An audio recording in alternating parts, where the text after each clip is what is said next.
മുഖ്യമന്ത്രി സ്ഥാനത്തിന് വേണ്ടിയുള്ള പോര് മുറുകുകയാണ് VD-RC. അതോടൊപ്പം KC പക്ഷങ്ങൾ പരസ്പരം പലതരത്തിലുള്ള ശ്രമങ്ങൾ നടത്തുന്നു. ഇപ്പോൾ VD സതീശനെ പിന്തുണച്ചുകൊണ്ട് കോട്ടയം ഈരാറ്റുപേട്ടയിലാണ് ഫ്ലെക്സ് ബോർഡ് ഉയർന്നിരിക്കുന്നു. നിയുക്ത മുഖ്യമന്ത്രിക്ക് അഭിവാദ്യം അർപ്പിച്ചുകൊണ്ടാണ് ഈ ഫ്ലെക്സ് ബോർഡ്. കെ കരുണാകരന് ശേഷം ഒരേ ഒരു ലീഡർ മാത്രമാണ് എന്നും ഈ ബോർഡിൽ പറയുന്നുണ്ട്. അഖിൽ കെ വിവരങ്ങൾ നൽകും. അഖിൽ, ഇപ്പോൾ കോട്ടയം ജില്ലയുടെ പല പ്രദേശങ്ങളിൽ ഇത്തരത്തിൽ ഫ്ലെക്സ് ബോർഡുകൾ ഉയരുകയാണ് VD സതീശനെ പിന്തുണച്ചുകൊണ്ട്. അതിൽ തന്നെ ചില ഫ്ലെക്സ് ബോർഡുകളൊക്കെ കരിയോലൊഴിച്ച് നശിപ്പിക്കുന്ന കാഴ്ചയും നമ്മളിന്ന് കണ്ടു കേട്ടു. തീർച്ചയായും വ്യാപകമായ ഫ്ലെക്സ് ബോർഡുകളാണ് KC വേണുഗോപാലിനും ഒപ്പം തന്നെ VD സതീശനുമായി പ്രത്യക്ഷപ്പെടുന്നത്. അതിൽ ഏറ്റവും കൂടുതൽ ഫ്ലെക്സ് ബോർഡുകൾ ഇന്ന് പ്രത്യക്ഷപ്പെട്ടത് ഒരുപക്ഷെ KC വേണുഗോപാലായിരിക്കും.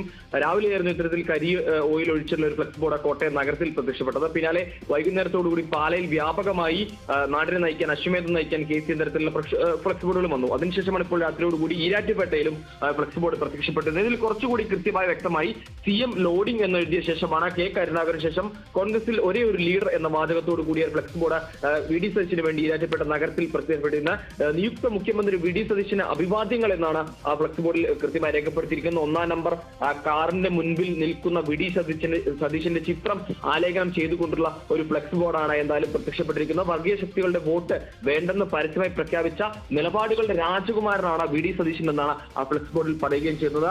സംസ്ഥാനത്താകം അതായത് ഫ്ലെക്സ് ബോർഡുകളുടെ ഒരു യുദ്ധം, മുഖ്യമന്ത്രി കസേരയ്ക്ക് വേണ്ടി ഫ്ലെക്സ് ബോർഡുകളുടെ യുദ്ധം എന്ന് തന്നെ പറയേണ്ടി വരും. ആ യുദ്ധത്തിൽ ഇപ്പോൾ KC വേണുഗോപാലിനും ഒപ്പം തന്നെ VD സതീശനും വേണ്ടിയാണ് ജില്ലയുടെ പല ഭാഗങ്ങളിലായി ഇത്തരത്തിലുള്ള ഫ്ലെക്സ് ബോർഡുകളൊക്കെ തന്നെ നിരന്തരമായി പ്രത്യക്ഷപ്പെട്ടുകൊണ്ടിരിക്കുന്നത്.